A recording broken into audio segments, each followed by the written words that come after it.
Hello and welcome back to another edition of GNAT-TV's In-Depth series. I'm Andrew McKeever, the news director at GNAT-TV's News Project, and it's a pleasure to have you with us today on Tuesday, August 2nd. It's also a great pleasure to be joined in our virtual studio today by Jennifer Morrison, who was named last week to be the state's new commissioner of the Public Safety Department.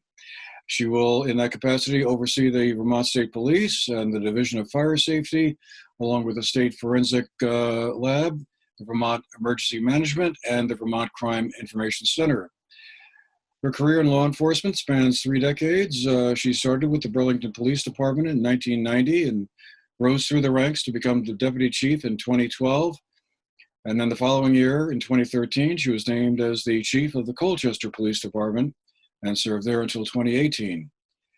She joined the Department of Public Safety in October of 2020, and a year later was promoted to Deputy Commissioner, serving under former Chief Michael Sherling. Was then named Interim Commissioner last month when Mr. Sherling resigned to run the University of Vermont's Public Safety Program. She will be the first woman to serve as the state's Public Safety Commissioner. So, Commissioner Morrison, welcome to the News Project. Thank you very much. It's great to be here. Well, thank you for making the time for this conversation. Law enforcement issues are much in the news today, as I'm sure you're very well aware. More aware than probably I am, I'm sure. So I thought we could just start off by asking you, kind of what do you see as the most critical issues facing law enforcement in Vermont, and what areas will you be most focused on in the coming months as you begin your service at the Public Safety Department? So I think I want to answer that question in 2 ways. The first one is, if we focus on law enforcement, that I have a very, concise list of things that I feel are priorities in law enforcement. But if we want to talk about small p, small s, public safety more globally, the list gets a lot bigger. First and foremost, for law enforcement, as with all public safety agencies, fire, EMS, et cetera, the most urgent need right now is staffing. We have incredibly reduced staff around the state, and we are not immune to that here at DPS. The Vermont State Police is experiencing all-time high in vacancies. And that goes hand in hand to some degree with what some of the other priorities are, which is a rise in violent crime and drug-related crime. And also increased highway fatalities and generally bad behavior on our roadways. And lastly, a perennial, no list of top priorities in law enforcement would be complete without acknowledging the frequency and severity of domestic violence and domestic violence related crime.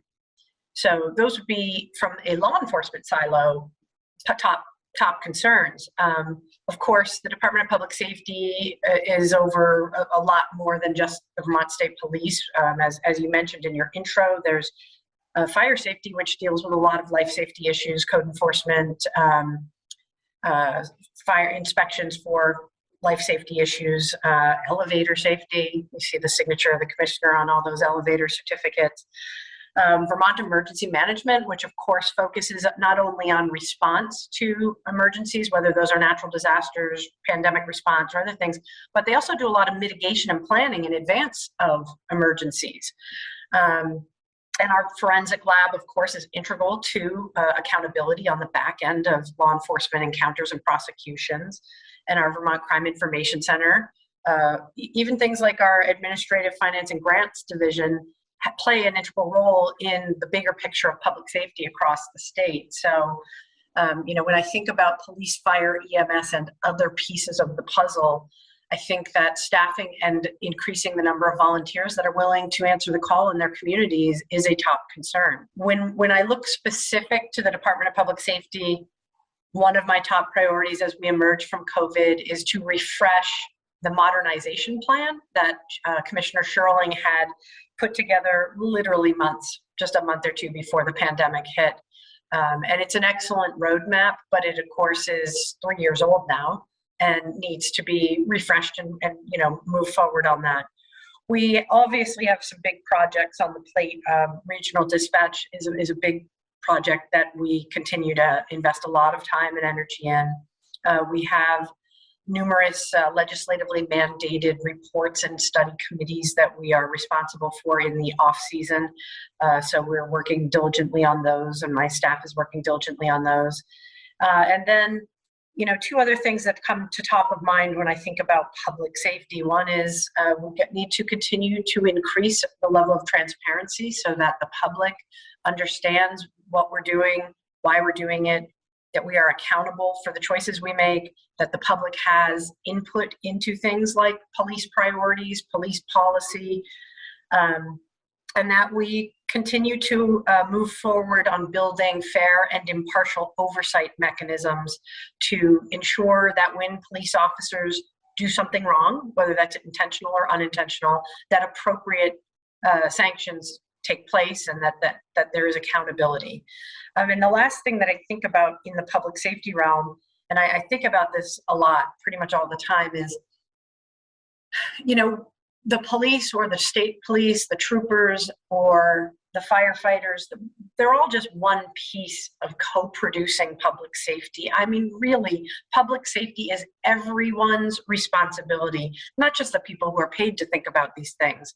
But we need to get back to a place that we were in several years ago where stakeholders, whether those are neighbors or businesses or nonprofits or hospitals or universities, where everyone comes back to the table to talk about these most pressing issues and collaborate in a way where all voices can be heard, in a way where new voices can be heard, and so that we can get back to co-producing public safety with the public.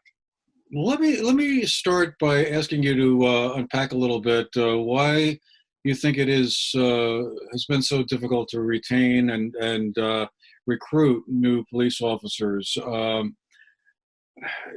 know there's been an awful lot of discussion about how police officers and police departments have been,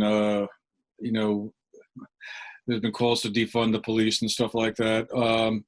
But I guess I just wondered what are some of the factors in play here when, over the last 2 years or so, it seems like this has been a constant refrain. I've heard many times that this is really hard to attract police officers. Why is that? Sure. So in the past decade, law enforcement agencies across the country have had difficulties recruiting at the levels that they were previously. And I think we can attribute that to a variety of things, one of which is the shrinking in the available workforce in the age group that you would expect to undertake a career in law enforcement, right? So there's not a huge window of age where people are going to embark on a career in policing. So Vermont is not unique in its difficulty in recruitment.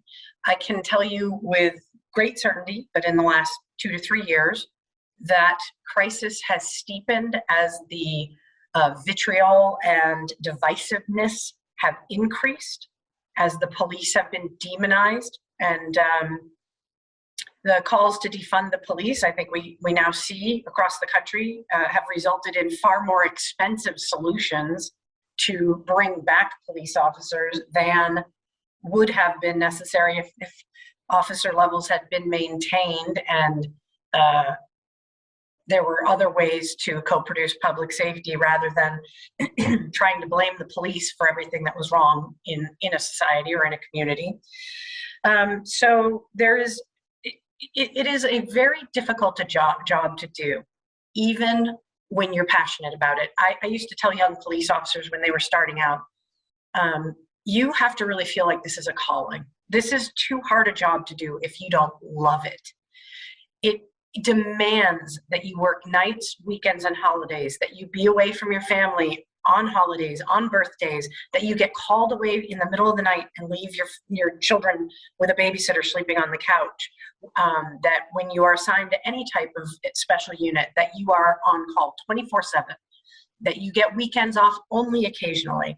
It is a very difficult job to do in a perfect environment of communities supporting their police agencies. Then you couple that with the shrinking labor market and the fact that the private sector is able to give people more stable hours at competitive, if not better pay and benefits.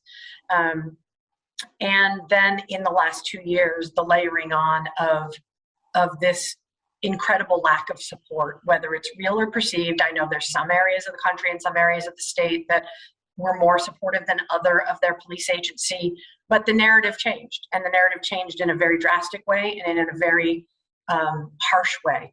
So I think that it's the perfect storm of a bunch of things that have landed us where we are, and it's going to take us a decade to climb out of this hole, and a lot of money, a lot more money than maintaining staffing levels would have cost. Do you feel that some of that vitriol is beginning to recede a little bit and sort of calm down, for lack of a better term? Or is there still more of that to come, do you feel? So I think some of it's receding, but not, the word calm down means that there was nothing, but like, to me, that there wasn't something to be excited about. Every single piece of these social justice agenda is legitimate and needs to be discussed. There's no topic that came up in this time post George Floyd that is not super important. These are conversations that have to happen, and they have to result in real change, and they have to be inclusive conversations. But that means including the people doing the work, the police officers and the professionals in this space. So I do think that we are slowly being brought back to the table in terms of having a voice in these conversations. But I think we still have a long way to go. The Vermont that I know, the Vermont where we were the most successful was in Burlington or Colchester, when wide swatch of stakeholders representing all types of different interests, backgrounds, experiences, and perspectives would come together and get to know each other and build relationships. That's where everything gets done in Vermont.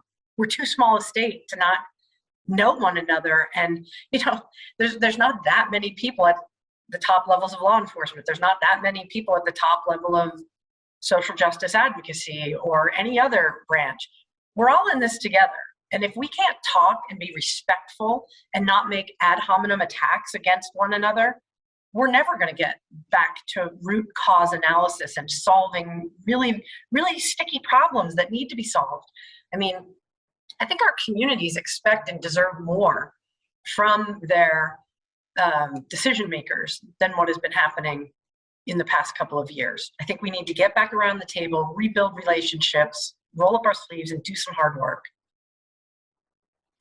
This is a very fascinating topic to me. I've been doing a lot of thinking about political polarization in the country as a whole, and I guess to a lesser extent here in Vermont. But I find myself wondering, well, two things: how did we get here, and maybe more importantly, how do we get out of it? And I guess I just wondered, do you see a pathway out to where, that older Vermont or earlier Vermont you were just describing there has a chance to make a rebound or whatever, where, and maybe is it perhaps part of the job of the state police and other police authorities, law enforcement, to initiate the outreach, to say, Sure.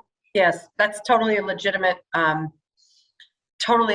question. First off, I've always been an optimist. Sometimes I'm accused of wearing rose-colored glasses, but I absolutely believe there's a path forward, 100%.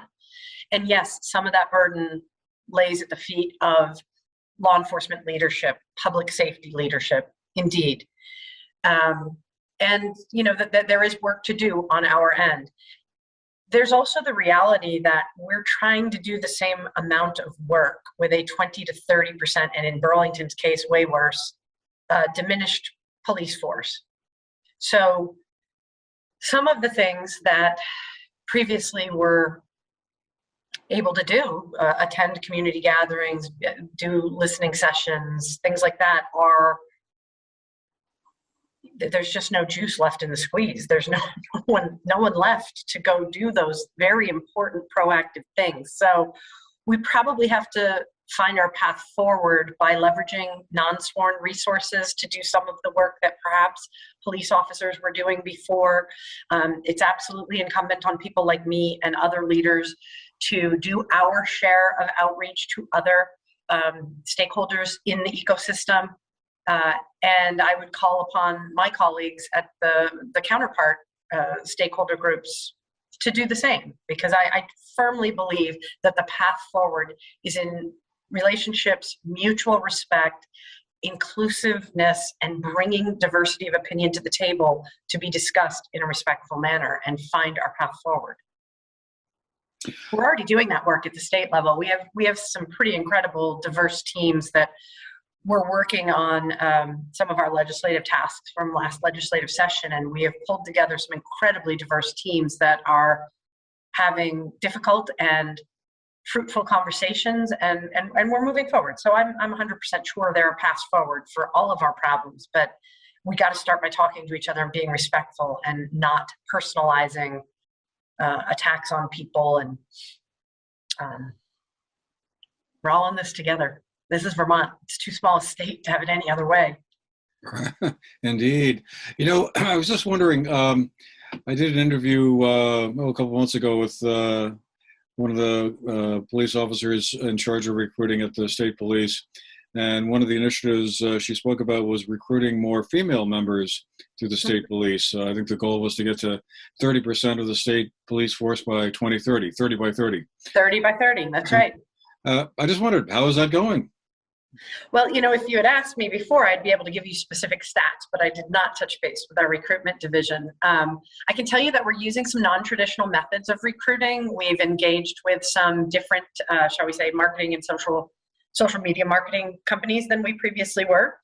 We have brought a civilian recruiter into the fold so that it frees up some work that previously would have been done by a sworn officer, a sworn trooper. And you know, that really is a keen goal of mine, but I also believe it is of a lot of law enforcement leaders, is to increase the number of women, the percentage of women, and of diversifying across every bucket that you want, whether that is gender identity, sexual orientation, background, where you lived before, where you went to school, whether you were in the military, languages that you speak, like really truly building police agencies that are extremely diverse is going to help us be more approachable to the communities that we serve. And if we're not relatable, then we're never going to hear what they need from us. So we need to be relatable to the communities we serve. Another area I've heard much discussion about is embedding social workers into police departments. I guess two questions, I suppose. How is that going? And kind of should those social workers, I guess, take the place of uniformed officers, do you think, or should they be in addition to sort of the typical number of police uniformed officers a department would want to have? So whether it's in addition to or in place of, I think would be completely community dependent, depending on what the needs are in any given area. I can tell you that the social workers that we have embedded at our field stations around the state, the program is up and running. We're approximately 3/4 of our field stations have social workers, and it's going terrifically.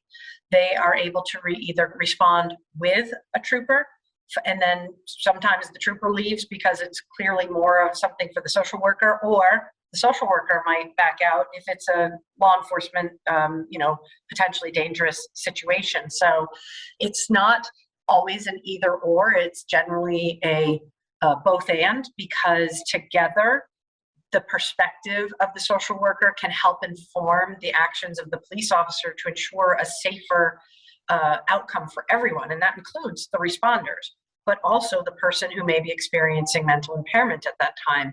So, when we're talking about getting to safe outcomes, safe resolutions of difficult incidents, we generally have to slow down and bring in other resources. It's great that in so many of our field stations, we now have those social workers available instead of having to hope that there's someone available at a designated agency or another community resource and wait for them to be with us or to be with us on the phone. So I would say that nothing but positive things can come from having more embedded social workers, not just to address mental impairment, but there are so many unmet social service needs in policing. I mean, I feel like a broken record over the past 10 years as a police leader, talking about homelessness, talking about drug addiction, talking about human trafficking, talking about all these things that are happening in our communities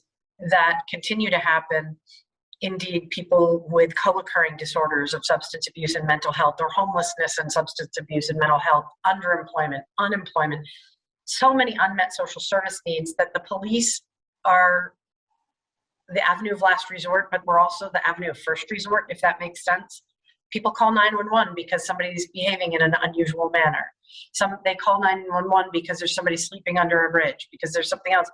And we need to change that. We need to meet these unmet social service needs and keep the police focusing on prevention and detection of crime, response to major incidents, and let people who have better knowledge and skill sets go deal with these unmet social service needs. So if anything, I envision a future with far more civilians co-producing public safety with police assets. Let me just pivot to another subject that's been much in the news lately, and that's the whole question around gun safety. Do you think it would be helpful to the state police and police departments in general if these military-style assault rifles that seem to figure in so many of these tragic mass shootings we've been seeing way too many of lately, were somehow much more restricted than they are now? I'm not sure. I'm not saying it can't be sold to anybody who's under 21, or maybe they shouldn't be sold at all if you're not in the Army or maybe on a police department. Do you think that would have any kind of beneficial effect? You're sending me into third rail territory here about gun rights and gun control. I can tell you that. I guess I ask because I've asked this question of other police officers I've had a chance to talk to over the years, and it's always surprised me, I guess, that police officers, I would think, who are most at risk by the prevalence of having guns so widespread around the country, have never really. I don't know. I've never heard a lot of cases where many police captains or commanders of one sort or another said, our job would be a lot easier if whenever we stop somebody for a traffic stop, we didn't have to worry about them having a pistol in the glove compartment or something. Well, I mean, let's be clear. It would be a lot safer for everyone if there were no guns, but that's never going to happen in the U.S. So now the question is, would you rather have good guys with guns in the community to be able to confront a threat that is presented by a person with malevolent intent with a gun?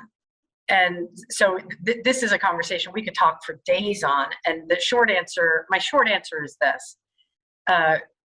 Guns themselves are not the problem. It is criminals and people who are trying to profiteer on the drug trade in Vermont, people who are using guns to further their criminal enterprises or to intimidate witnesses or anything like that. That being said, I do believe that we should consider and explore any common sense gun control measure that can be proven to keep our communities safer. I'm not going to go into any specifics because I'm not sure what the current appetite is for gun control legislation, and I would never, put my personal beliefs out there because I represent the governor and his administration. So I think that we have to be willing to entertain all solutions, and anything that is common sense and does not infringe on people's Second Amendment rights in an untoward manner should be on the table for discussion. But it really, at the end of the day, this is about people with criminal intent using a piece of equipment, a tool, to carry out, in furtherance of a crime. Yeah, well, as you say, it's a fantastically complicated subject, and one that seems to get people very excited, pro or con. I appreciate Yeah, I'm trying you to stay out of the answering excitement. it on, but again, it just strikes me that folks in law enforcement, you know, if I were a police officer, I'd be thinking about this a lot. But anyway, we only have a couple of minutes left, so I just wanted to ask one other quick question. You had mentioned drug trafficking a couple of times. I mean, and down here in Bennington County, that seems to have been an issue in certain other crimes and whatnot that have been going on. Are we making any headway in tamping down the flow of drugs coming into the state from out of state, or are we still struggling to just keep the lid on there? So that conversation can be approached from a demand side or from a supply side, and the answers are probably a little bit different. So I think we are making some headway when we talk about opioid related overdoses. The numbers are up this year, but I believe we're really beginning to get our arms around this in a public health space about trying to reduce demand and have safer outcomes for people who are dependent or who are users of opioids. From a drug dealing side, I think we're losing ground. We have lost tremendous amount of ground. We do not incarcerate anyone these days for selling drugs in our communities. The people, particularly if they are, and they know this. I'm not like telling a secret, because all of the people who are running these drug operations in contiguous states know that if they send young couriers, young mules into our communities, that even if they're caught, that they will not be incarcerated. They will be right back out on the street within hours. So it is my firm position that we have lost a lot of ground in the last 5 years on how we handle possession with intent to sell cases, or even straight possession cases when it's clear that the person is packaged up and ready to distribute, but we just haven't caught them doing it. So this is an area of, I think we really need to revisit legislatively, prosecutorially, and also continue to work on it as a law enforcement priority. Do you think the COVID pandemic had a negative effect around all that? Because it seemed like prior to 2020 that some headway seemed to be being made. That the overdose deaths seemed to have started to decline from their previous heights. And then along came the pandemic and isolation, and people feeling stressed out for a lot of things. And it's escapism. We've seen a huge increase in a lot of things that really, I guess it's my term, is escapism. People are trying to escape the reality, and if there's any reality worth escaping from, it sure was COVID-19. But yes, I think I know it's gotten worse. The data tells us it's gotten worse. And of course, the data that we get is only a tiny sliver of what's actually happening in communities. We only know about the overdoses that we get called to. We don't know about many of them that are reversed by a family member or a friend or a bystander. And all indicators are that overdoses crept back up, or leapt back up in 2021 and 2022 so far. All right, well, we'll have to leave it there for today. But again, Commissioner Morrison, I want to thank you for making the time for our conversation today, and wish you the best of luck on what I'm sure is going to be a very demanding job. But it sounds like you have the background to, make it work. I hope so. I'm going to give it my best shot. And you know what? I'm surrounded by an incredible team here at Public Safety and across the entire state. So I'm looking forward to the challenge. All right. Well, thank you again. And thank you. Thanks to all of you out there watching. I hope you found our program interesting, and we'll see you again the next time. For today, I'm Andrew McKeever from the GNAT-TV News Project. Have a great day.